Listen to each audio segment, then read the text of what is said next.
Welcome to my channel. Zafatomurday.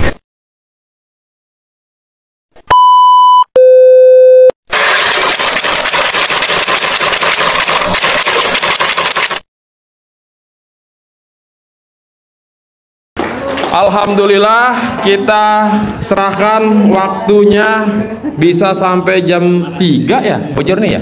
Jam 3 apa jam 4 tadi katanya? Subuh. Ya, tadi sampai subuh. Iya, soalnya tadi deal-dealannya kalau nggak salah sampai subuh kayaknya. Ya. Oke, kita kasih kesempatan buat Bapak Haji Roni ya. Saya mau balik dulu nenen ya. Oke, tepuk tangan buat Bapak Roni dan Ibu Roni ya. Kamu aja ini gimana? Bapak Roni mah kamu aja. Assalamualaikum warahmatullahi wabarakatuh. Apa kabar semuanya? Alhamdulillah. Luar biasa malam ini tamunya banyak banget ya. Saya senang banget. Kita doakan dulu.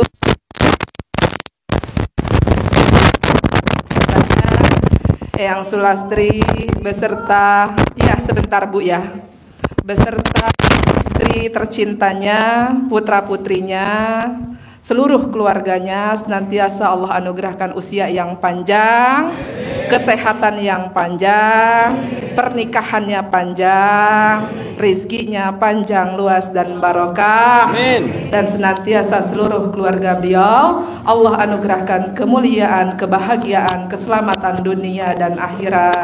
Amin. Begitupun kita yang ada di tempat ini, yang hadir, senantiasa perkumpulan kita ini pada malam hari ini menjadi wasilahnya turunnya rahmat Allah dan terkabulnya seluruh hajat-hajat kita semua.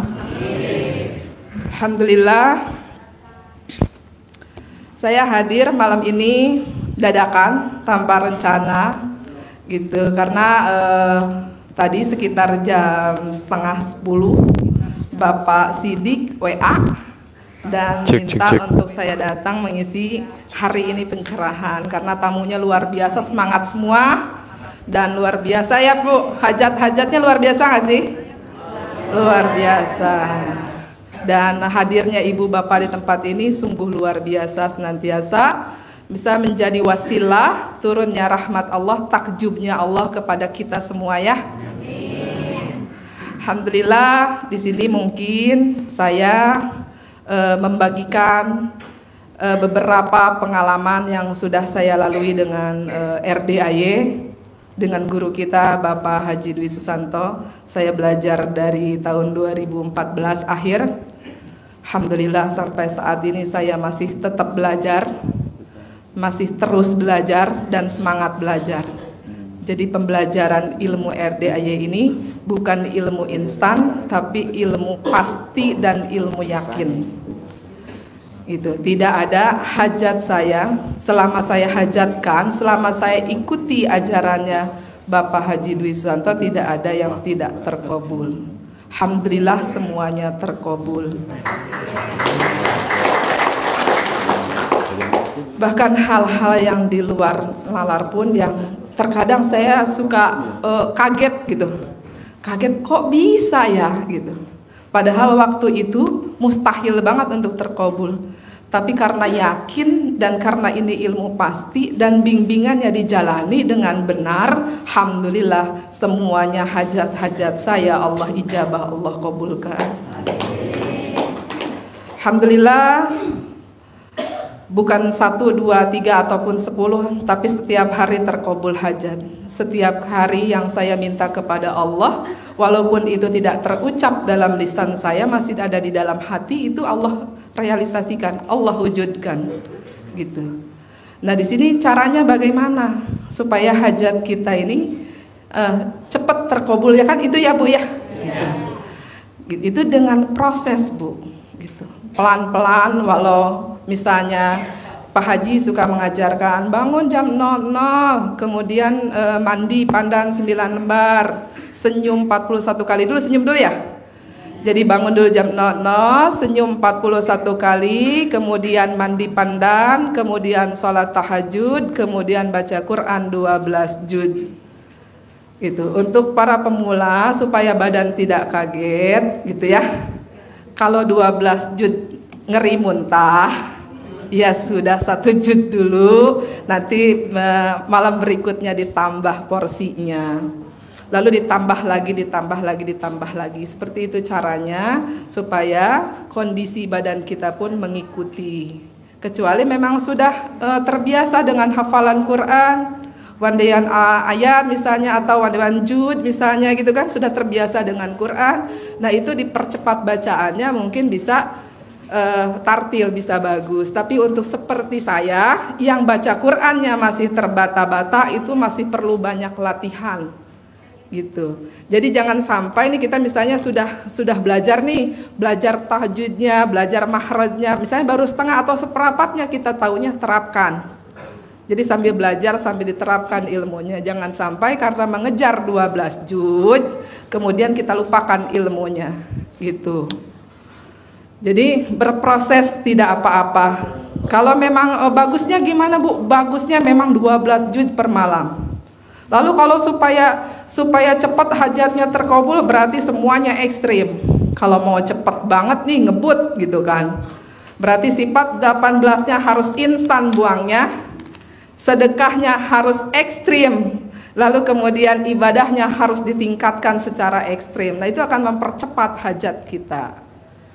Gitu. Tapi untuk yang berproses jangan sedih, karena di dalam proses itu pun banyak banget hajat-hajat saya yang terkabul. Gitu, berproses nih, sifat 18-nya belum dilepas semua, tapi sudah mulai kita lepas satu persatu, mengendalikan emosi misalnya, mengendalikan yang kepancing jengkel, yang mancing jengkel, gitu kan, yang gundah, yang gulana dan segala macam, itu kita dalam proses aja sudah terkabul. Gitu. Jadi ibu bapak jangan khawatir, wah saya belum bisa nih, nggak terkabul dong. Enggak, kita berproses, dan di dalam proses itu pasti ada yang terkabul.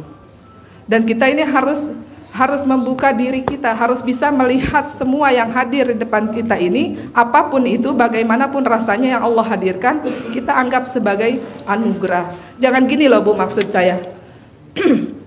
Saya selama ke RDAY belum ada yang terkabul Bu.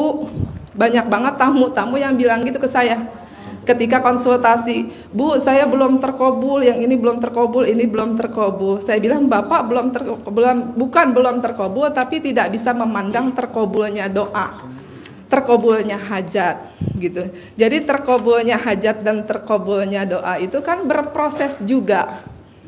Kita berproses melepas ilmu 18, kesehatan kita semakin baik, gitu kan. Kemudian rumah tangga semakin rukun dengan ilmu-ilmu apa namanya tadi, nenen dan sebagainya, kan begitu ya. Nah itu kan menjadi wasilahnya rahmat Allah turun, gitu kan. Nah jadi jangan memandang, oh misalnya hajat kita 10 M, nah yang baru pemula nih, baru dikabulkan 1 juta, 2 juta, itu nggak apa-apa Bu. Ketika ada yang nanya, ada yang sudah terkabul belum Bu? Alhamdulillah. Gitu. Nah ini wujud syukur inilah yang harus kita biasakan. Jangan sudah ada yang terkabul, ada tapi kecil-kecil, pakai tapi aja ya. Gitu. Jadi setiap ada yang terkabul sekecil apapun itu, alhamdulillah Allah. Jadi sebenarnya semua hal terkabulnya berproses karena kitanya pun berproses. Kalau bisa sekaligus ya nanti sekaligus juga terkabulnya. Gitu. Jadi terkabulnya hajat itu ibu-ibu jangan, bapak-bapak jangan khawatir, pasti terkabul. Mari kita berproses. Jangan pernah khawatir, ini lama nih, ini lemot. Enggak, pasti cepat, pasti bisa, pasti terkabul. Jadi memang harus positif terus. Gitu. Bahkan sekarang ini guru kita sering bilang, Bu, sumpahin aja Bu. Kalau ada yang nggak nyenengin kita, sumpahin aja. Jadi sumpahnya kita itu dirubah. Kalau dulu mungkin ketika ada hal yang tidak menyenangkan kepada diri kita, kita akan menyumpahi hal-hal yang buruk. Nah sekarang dibalik hal-hal yang baik gitu. Jadi dulu juga saya belum tahu nih ketika kemalingan Orang bilang, ikhlasin aja Bu, ikhlasin. Nanti Allah yang bales.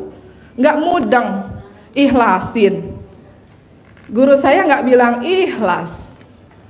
Nggak ngajarin saya ikhlas, tapi saya suruh ikhlasin. Dan bagaimana caranya saya bisa ikhlas ke maling gitu kan. Ternyata begitu Pak Haji menjelaskan, ikhlas itu dilatih Bu. Dan kita tidak perlu mendoakan malingnya. Doain aja hajatmu sendiri, doain aja dirimu sendiri gitu. Dan nanti bila terkabul, ikhlas itu akan terwujud gitu. Jadi banyak banget ketika hal yang tidak menyenangkan terjadi pada diri saya ngucapnya hal yang baik. Dan ketika saya punya pemikiran-pemikiran yang buruk, misalnya tentang suami saya, kesel atau greget sayanya, tapi nggak keluar karena ditahan kan. Karena saya tahu tidak boleh mengeluarkan amarah, saya tahan. Tapi kan itu sudah ada jengkel di dalam hati. Bagaimana caranya menghilangkan itu? Nah sekarang digembarkan kan, dibaguskan nih sholat taubatnya. Gitu. Jadi ketika kita ada ngegrundel ke suami, gerundel ke anak, walaupun itu tidak keluar dari mulut kita, coba deh sholat taubat. Dan sholat tobat itu, saya dulu kalau sholat tobat gini Bu, kalau mau tahajud sholat tobat, tapi saya tidak berikrar di awal. Saya tidak bacakan apa yang mau saya tobatin. Jadi sholat tobat udah aja langsung usolli sunatan tobat, langsung sholat tobat gitu. Nah sekarang metodenya saya rubah karena saya mau sholat tobat saya lebih banyak. Gitu. Gimana caranya? Caranya kita mohon ampun dulu kepada Allah. Apa dulu yang duluan yang harus kita tobatin nih? Misal saya itu bukan tidak mungkin pernah menyakiti ibu saya, pernah menyakiti hati ayah saya, pernah menyakiti hati suami saya, pernah menyakiti hati anak-anak saya. Jadi itulah yang saya tobatin dulu. Jadi sebelum usolli saya berikrar kepada Allah, Allah saya mohon ampun atas dosa saya yang telah menyakiti ibunda saya. Baru usolli sunatan tobat, rakaataini, seperti itu. Sholat tobatnya seperti biasa, tapi diiklarkan dulu.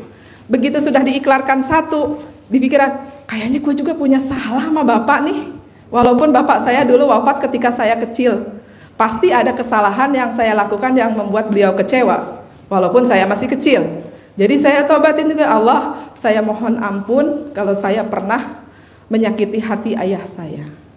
Baru sholat tobat lagi. Setelah ayah, ternyata kayaknya pernah deh ke suami, kayaknya sering juga mancing jengkel beliau, ngegerundel dalam hati karena tidak setuju dengan sikapnya beliau gitu. Ya sudah, saya dirikan lagi untuk suami saya mohon ampun atas dosa saya terhadap suami saya gitu. Pernah jengkel ke suami saya, pernah ngedumel di hati saya ke suami saya, sholat tobat lagi. Begitupun ke anak, nanti akan terundang terus dan sholat tobat itu akan terasa ringan. Karena kalau kita mulai sholat tobat nih, sholat tobat berapa yang harus dikerjakan? Panduannya Pak Haji 18 kali karena ada sifat 18 dalam diri kita. Itu 18 aja kepala kita udah mengengan 18.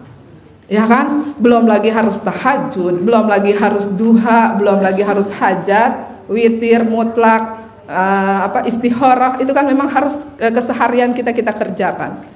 Gitu. Jadi saya juga nyari nih, ngulik gimana caranya supaya sholat tobat yang banyak itu tidak membebani saya di awal. Ternyata caranya seperti itu Bu, saya temukan caranya. Allah kasih kepada saya kemudahan. Jadi saya iklarkan dulu apa yang mau saya tobatin. Siapa yang saya sakitin, saya sebutin namanya. Gitu. Walaupun itu kita enggak yang namanya sampai kita ngomel atau berantem, enggak, cuman gerundel aja di hati gitu. Karena kan pastinya sifat 18 itu tertahan, tidak keluar dari mulut dulu, tapi di hati tetap ada. Gitu. Misalnya ada orang nih nyaci kita, ya udah kita pura-pura nggak denger kan, pura-pura disindir misalnya, udah pura-pura bego aja, pura-pura nggak ngerti. Tapi kadang hati ada ngedumelnya. Gitu. Nah itu yang harus kita tobatin. Apalagi sampai kita nyerang balik, gitu kan? Sampai kita nyerang balik, apalagi menggiring opini yang misalnya ada ribut dengan saudara si A, oh kita ngomong di teman-temannya, oh dia begitu, jadilah membenci si A. Nah itu paling nggak boleh. Gitu. Nah itu yang harus kita tobatin. Bebas ibu maunya berapa rakaat? gitu. Kalau saya sih semakin misalnya satu-satu saya kerjakan nih, semakin saya tambah, oh ya makin kebuka bahwa saya itu banyak salah, bahwa saya itu banyak dosa gitu. Jadi misalnya satu dulu nih ke ibu, kayaknya banyak banget deh kesalahan saya. Udah ayah dikerjain gitu kan, udah sholat nih, udah naik sholatnya. Suami, karena setiap hari gitu, selesai sholat untuk suami, anak kayaknya pernah disakitin juga deh sama saya. Karena terkadang ibu-ibu tuh kalau ngomel nggak ada remnya, ya kan? Udah aja mentang-mentang ke anak-anak, etika kita nggak ada, gitu. Makanya jangan menyalahkan anak ketika anak tidak punya etika. Kan kadang-kadang kita nih sebagai ibu kalau ngomel seenaknya gitu. Nah sekarang coba deh dikendalikan itu dan dirubah cara bicara kita kepada anak-anak gitu. Lalu bila pernah melakukan menyakiti hal sekecil apapun itu terhadap anak kita, sholat tobat gitu. Makin sholat makin inget bu, sholat nih tambah nih udah ke anak, oh iya saya ke tetangga saya kemarin ngedumel, oh iya kemarin saya ke rekan bisnis saya kesel gitu. Sampai kadang terkeluar omongan yang jelek, oh iya ke karyawan saya suka jutek dan sebagainya gitu. Nah itu saya sadari dan saya sholat tobat gitu. Dan semakin banyak sholat tobat semakin enak. Mau lagi buat si A, mau lagi buat si B, mau lagi buat si C, buat si.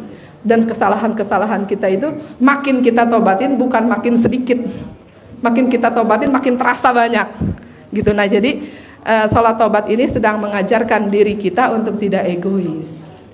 Terkadang kita sebagai istri, sebagai ibu suka ngerasa bener, ya bener dong gua kalau bangunin anak gua sholat galak, bener menurut kita, menurut anak gitu kan. Belum tentu juga anak kita senang dengan cara kita membangunkan, kan begitu. Jadi bukan anak termotivasi untuk sholat, malah makin males karena omongan kita yang pedes gitu kan. Nah itu sering banget terjadi dalam rumah tangga gitu ibu. Jadi semakin kita mulai sholat tobatnya itu kayaknya sampai saya bilang gini sama Allah, kayaknya nih kalau saya sholat sehari semalam saya habisin untuk sholat tobat, kayaknya nggak kelar-kelar deh dosa saya gitu, saking banyaknya. Jadi setelah kita tobati kerasa tuh, oh masih ini, oh ketika sholat saya nggak khusyuk, saya mikirin gitu, mohon ampun gitu kan.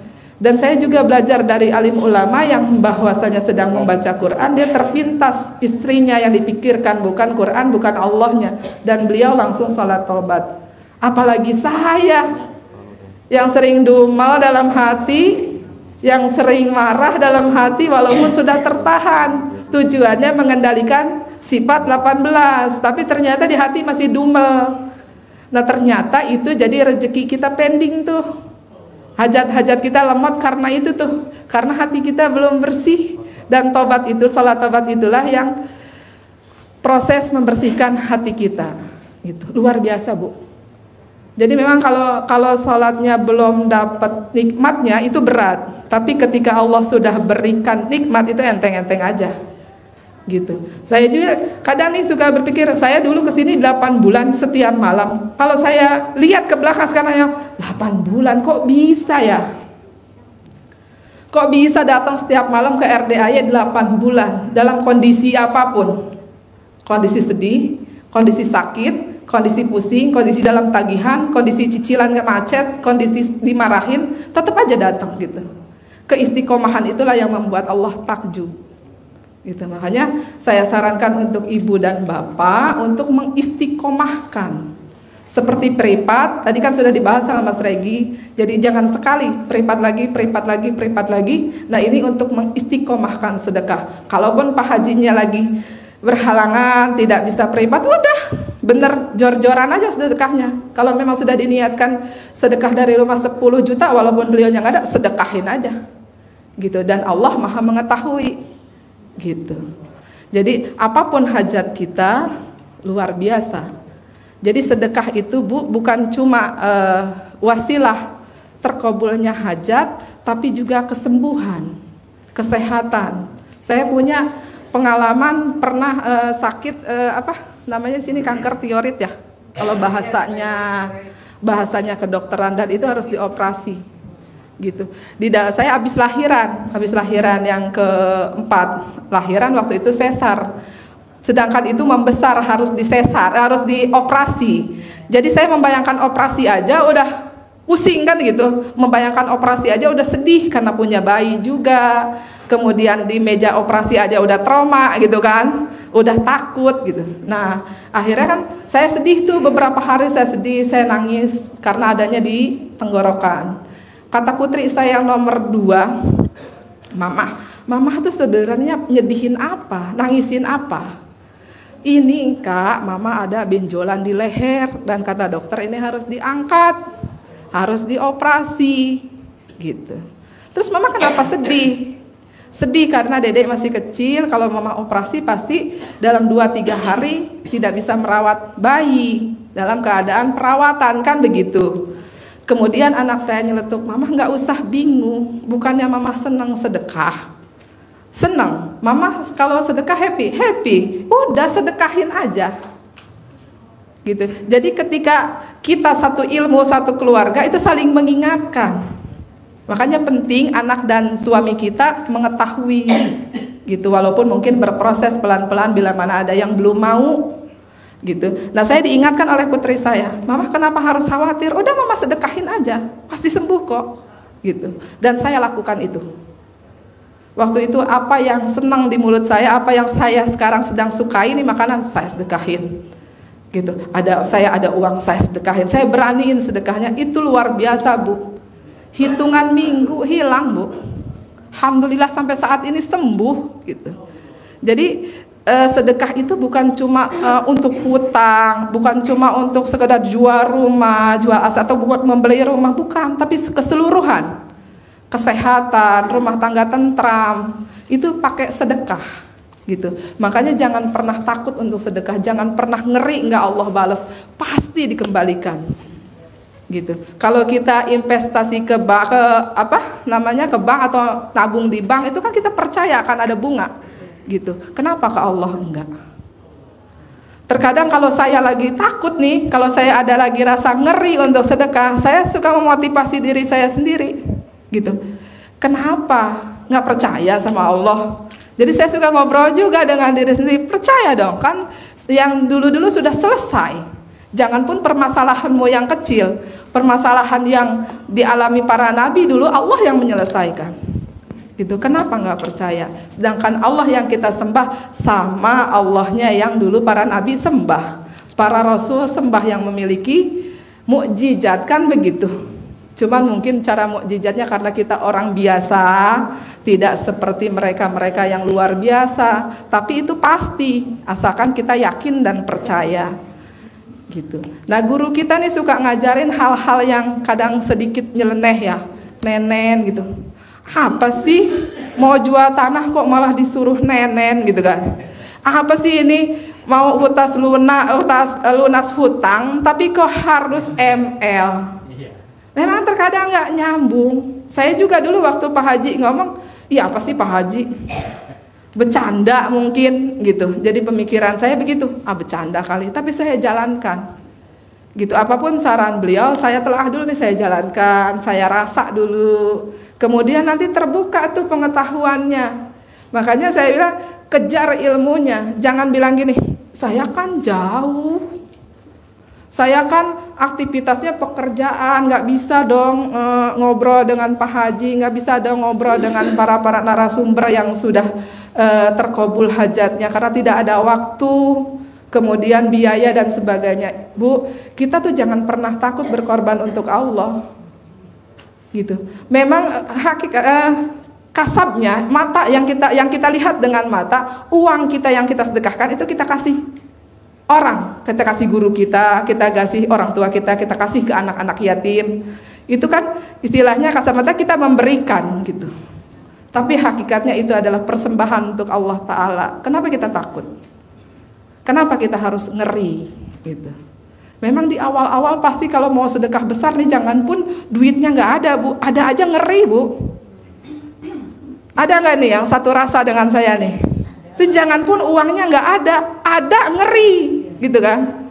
Tapi kan ini uang untuk bayar sekolah, tapi kan ini uang untuk bayar listrik, ini kan untuk ini untuk itu. Dan saya kalau sedekahkan takutnya nanti nggak kebayar. Coba kita nggak takut, sekarang sedekahin aja dulu, lalu nanti gimana urusan, ya Allah yang urus gitu. Dan itu terjadi berkali-kali kepada saya, bukan satu kali, tapi sering kali. Kenapa saya berani bicara? Karena saya mengalaminya. Kenapa saya berani bicara? Karena saya menjalankannya, gitu. Dan itu sangat luar biasa. Ketika diajarkan ML aneh, gitu. Saya jangan pun nawarin, ya Bu, dipaksa aja belum tentu mau. Kenapa dipaksa belum tentu mau? Nih kepalanya udah penuh sama utang. Kalau kelihatan ngebul. Kalau ibarat listrik koslet ya Pak. Jadi nggak sesuai nih daya pikir kita sama utang kita, gedean utang kan gitu. Mana mikir ke melayani suami gitu kan. Mana mikir pengen mesra-mesraan. Yang ada juga gedek. Ya enggak? Gitu. Makanya kata Pak Haji, bini lu gedek mulu sama lu ya? Iya. Biarin ntar kalau banyak duit juga dikagak gedek. Gitu. Emang itu bener. Gitu, ada peribahasa, uang bukan segalanya, tapi segalanya pakai uang. Iya kan? Iya. Dan luar biasa memang hal-hal yang saya lalui, dari hal-hal yang kecil sampai hal-hal yang besar. Dan kemudian saya berproses, dan apapun yang Allah hadirkan di hadapan saya belajar menerima. Ketika saya sulit menerima, saya akan bicara agak keras ke dalam diri saya. Udahlah, ridho ajalah dengan takdirnya Allah. Karena yang Pak Haji ajarkan ini, ridho atas takdirnya Allah, itu pelajaran kita waktu SD. Makanya beliau selalu bilang, saya nih SD Impres gitu. Pelajaran gua tuh pelajaran SD Impres. Memang benar, tapi kita nggak ngeh, ya kan? Rukun iman, rukun Islam kita pelajari di SD, tapi sampai tua nggak mudeng, ya. Udah tua nggak mudeng dengan rukun iman dan rukun Islam. Kenapa? Karena nggak tahu nerapinnya di mana. Penerapannya. Seperti sholat, kita begitu sholat kan kita ikrar tuh. Allahu Akbar kabira, alhamdulillahi katsira, wa subhanallahi bukrata wa asila. Inni wajahtu wajhiya lilladzi fatara samawati wal arda wa muslima wa ma'ana minal musyrikin, sampai ke inna sholati wa nusuki wa mahyaya wa mamati lillahi rabbil alamin. Sampai situ kita nggak mudeng tuh, kita lagi ngapain gitu kan. Makanya tujuan hidup kita seringkali karena pingin A, karena pingin B. Jarang sekali tujuan hidup kita ini untuk Allah. Padahal tiap hari, berapa kali diiklarkan sehari. Kalau kita melaksanakan yang wajibnya aja itu 5 kali kita berikrar bahwa semua yang saya lakukan, sholat saya, ibadah saya, hidup saya, mati saya untuk Allah. Tapi prakteknya nggak ada. Bener kan? Prakteknya nggak ada. Oh, saya mau tampil karena pengen dikenal, ya kan? Allahnya mana gitu. Makanya seringkali ketika saya dipanggil untuk tampil sama Pak Haji, perasaan itu suka muncul tuh. Saya akui perasaan itu suka muncul, perasaan sombong, gitu kan. Nah, saya bagaimana cara mengendalikannya? Sering-sering saya baca inna sholati wa nusuki wa mahyaya wa mamati lillahi rabbil alamin. Bahwa yang saya lakukan ini untukmu Allah, untukmu Allah, untukmu Allah, dan diulang-ulang. Dan itu luar biasa, kita akan tenang menghadapi apapun. Tidak akan kecewa menghadapi apapun. Jadi karena hidup kita untuk Allah, senang untuk Allah. Sebaliknya pun untuk Allah, gitu. Jadi sesuai dengan rencana kita untuk Allah, tidak sesuai pun untuk Allah, dan hasilnya luar biasa. Tidak ada yang mengecewakan setelah kita berserah kepada Allah seperti itu. Sering-sering aja Bu. Jadi ketika hati kita melaksanakan sholat ingin kaya, nggak apa-apa sih. Tapi kan tidak sesuai dengan inna sholatinya, kan begitu. Tapi ketika ini diluruskan, ketika ini dikuatkan, justru pengobulan itu akan lebih cepat. Bahkan di luar persangka kita yang kita mau, jauh di atasnya. Gitu. Jadi saya seringkali meminta kepada Allah seperti itu, gitu, dengan cara seperti itu untuk memotivasi memotivasi diri saya sendiri. Gitu. Dan itu hasilnya luar biasa, bukan sekali tapi berkali-kali. Jadi tidak akan ada kekecewaan dalam hati kita.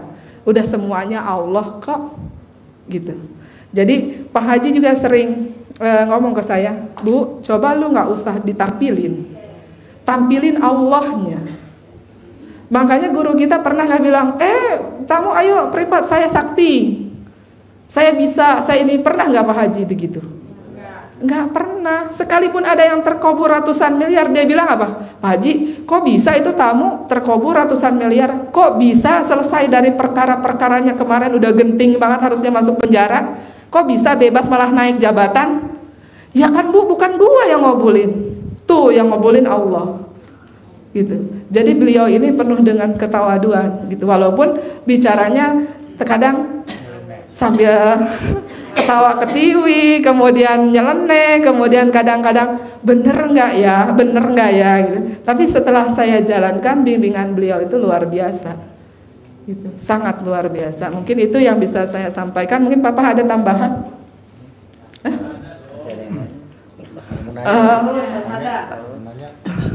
Mau ditambahin nggak? Mau ditambahin nggak? Tambah katanya. Tambah. Ayo kalau mau tambah boleh sedikit.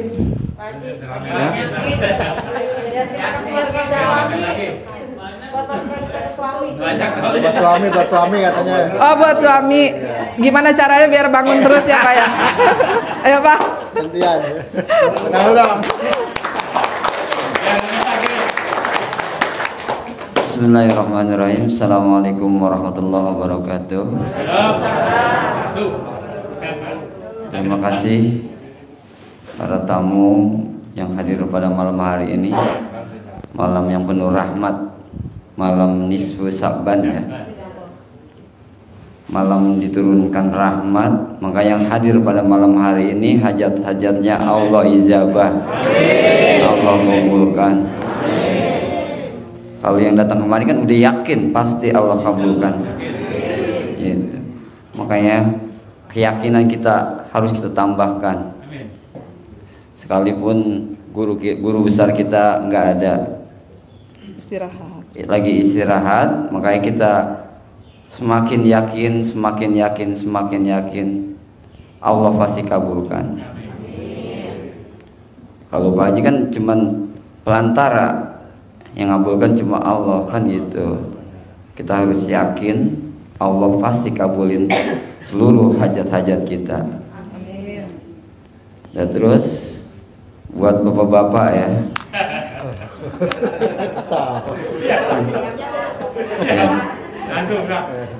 langsung ada yang udah gak sabaran tuh Iya. biar bangun. Ya jadi kalau bapak-bapak kan dari ibu-ibu juga kan. Oh, dari ibu-ibu juga ada yang permasalahannya ya. Iya benar.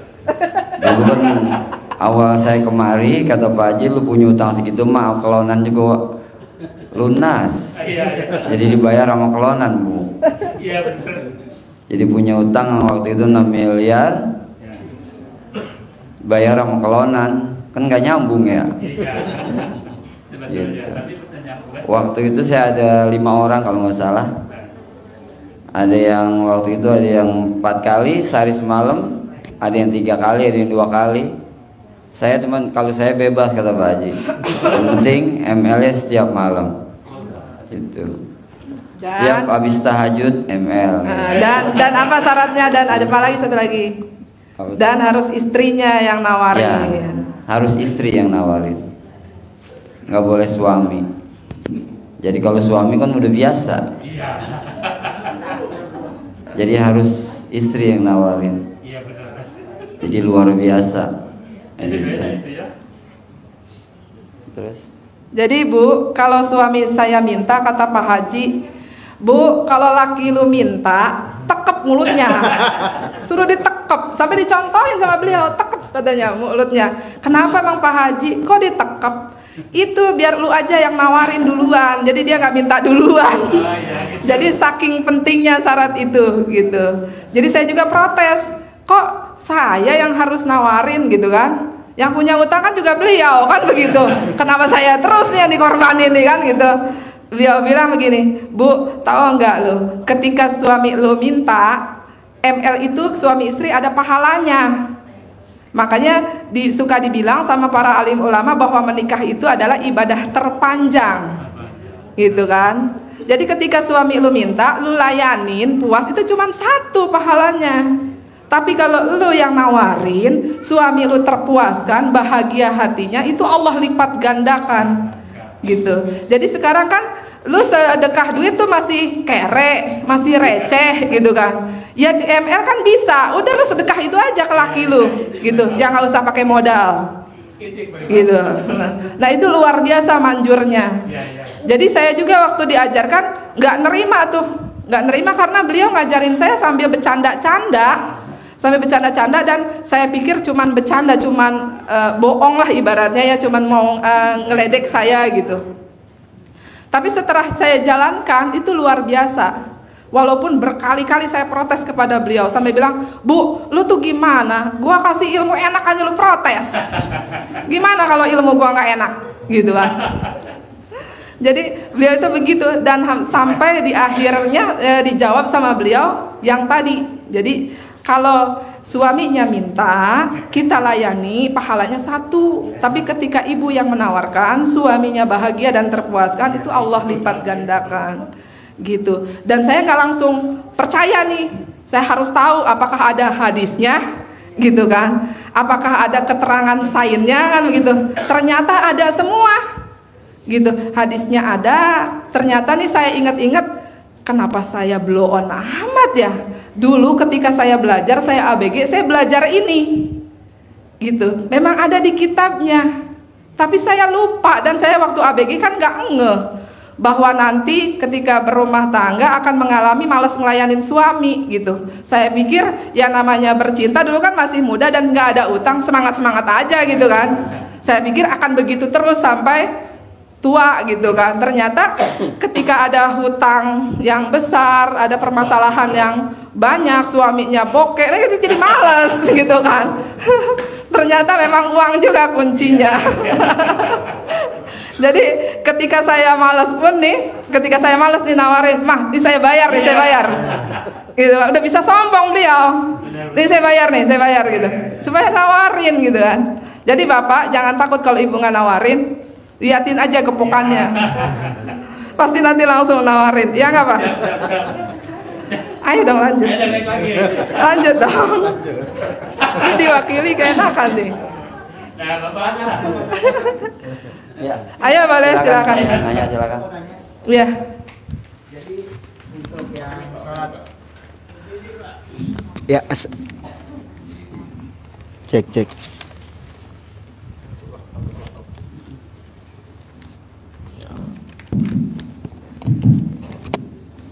Cek. Ya baik, assalamualaikum warahmatullahi taala wabarakatuh. Assalamualaikum warahmatullahi wabarakatuh. Nama saya Krisdianto dari Duren Sawit, Jakarta. Yang mau saya tanyakan ini Pak, untuk sholat taubat, seandainya kita udah niat nih usolli sampai lillahi ta'ala. Kemudian di sini kan ada ke-18 sifat ya. Apa itu ketika sebelum lillahi ta'ala kita sebutin dulu, contoh gundah gitu, satu-satu harus satu-satu sampai 18 ini selesai, 18 salam gitu, atau gimana gitu? Kalau saya sebutkan Pak, ketika mulai saya sebutkan yang saya langgar, gitu. Saya sebutkan, dan itu untuk memancing, untuk memotivasi saya mau sholat lagi ntar setelah ini. Karena kita kalau lagi sholat kayaknya udah deh, udah ini udah banyak nih, udah selesai gitu kan. Tapi kalau kita berikrar tentang apa yang kita lakukan, kesalahan yang kita lakukan, itu kita akan nagih gitu. Mau sholat lagi, mau berdiri sholat lagi. Jadi sholat juga harus dimotivasi dulu, gitu, biar nggak ngerasa berat. Jadi supaya bapak dan ibu mengerjakannya tidak berat, iklarkan dulu sebelum usolli. Jadi bukan dimasukkan ke dalam usollinya Pak, tapi sebelumnya.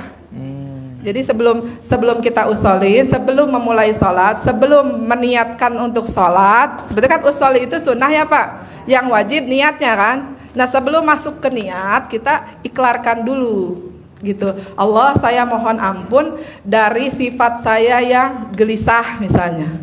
Allah, saya mohon ampun dari sifat saya yang mancing jengkel. Jadi dimulai satu-satu. Jadi nanti akan terasa ringan.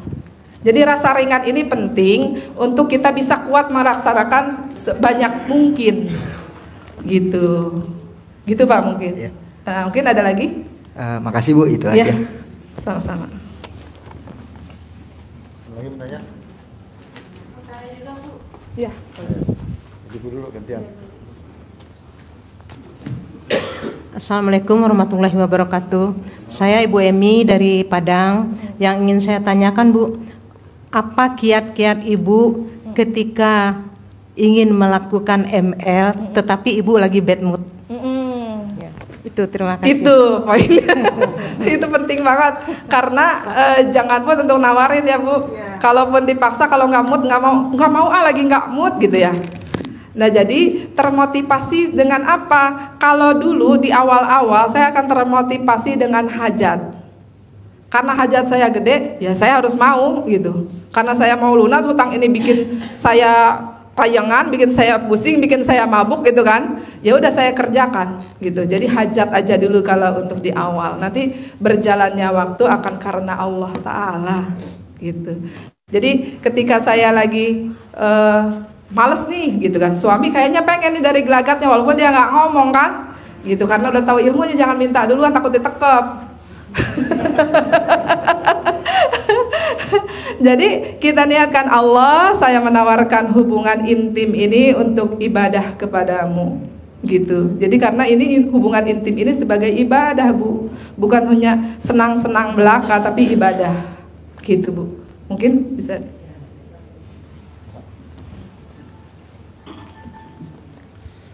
Cek. Bismillahirrahmanirrahim. Assalamualaikum warahmatullahi wabarakatuh. Waalaikumsalam. Saya Erik Bu dari Ciomas, Dekat Bogor. Pak. Saya Erik dari Ciomas, Bogor. Jadi begini Bu, saya sekarang ini dalam keadaan terlilit utang sekitar 500 jutaan. Sementara orang yang berutang kepada saya itu ada sekitar 1,3. Tapi sulit banget untuk membayarnya mereka itu Bu. Ada terbagi 3. Terus saya bertanya sekarang nih, amalan apa kayak RDIS, kayak mandi di jam 12.00 sudah. Sholat taubat yang 18 rakaat itu sudah. Membaca Al-Quran baru 3 juz satu malam itu Bu. Iya. Tapi sampai sekarang ya alhamdulillah sih badan masih sehat dan rezeki yang kecil-kecil masih, cuman untuk penyelesaian belum ketemu titiknya Bu. Jadi Bapak mau tanyakan kepada saya kenapa sudah dikerjakan semua tapi belum terkabul? Iya. Gitu. Karena Iya. Bapak saya lihat masih fokus kepada hajatnya, bukan kepada Allahnya. Allahu Akbar, iya Bu, betul, benar. Benar sekali Bu, betul. Iya. Karena pengertian fokus, kadang kita fokus kata guru kita, coba fokus. Iya. Pemikiran kita fokus kepada hajat. Betul Bu, betul. Yang keren bukan kepada hajatnya, tapi kepada Allahnya. Allah. Kalau bisa nggak usah inget-inget. Gitu. Udah dilupakan aja tuh yang punya utang, dilupakan. Bahkan nggak boleh ditagih sama Pak Haji ya. Iya. Udah jangan ditagih. Itu yang bikin saya bingung gitu Bu. Gak usah ditagih, lu sumpahin aja. Aduh, gimana saya nyumpahin? Ini banyak duitnya Pak Haji ini. Sentangan ini orang 200 juta ini udah desek. Cuman alhamdulillah orangnya juga udah nggak desek lagi sekarang. Udah walaupun dibayar 2 juta berapa adanya kita bayar kan. Cuman yang kepikir memang itunya Bu, pikiran saya gimana nih fokusnya, gimana cara nagih utang ke orang ini, gimana caranya, jadi bukan ke Allahnya ya, betul. Coba itu dilepas, nggak usah Bapak pikirin cara nagihnya, udah fokus aja sama ibadahnya, biar itu nanti Allah yang selesaikan. Karena pengalaman saya ketika saya berdoa, Allah kasih saya rezeki yang banyak untuk membayar hutang, itu lemot Pak. Karena saya masih mengandalkan diri saya, Allah, gitu. Tapi ketika doa saya dirubah Allah, seluruh urusan hutang pihutang saya, Engkau yang melunasinya, beres Pak. Allah, baik Bu. Bener Bu ya. Mindsetnya yang harus dirubah ya Bu ya. Betul. Terima kasih insya Allah Bu. Waalaikumsalam.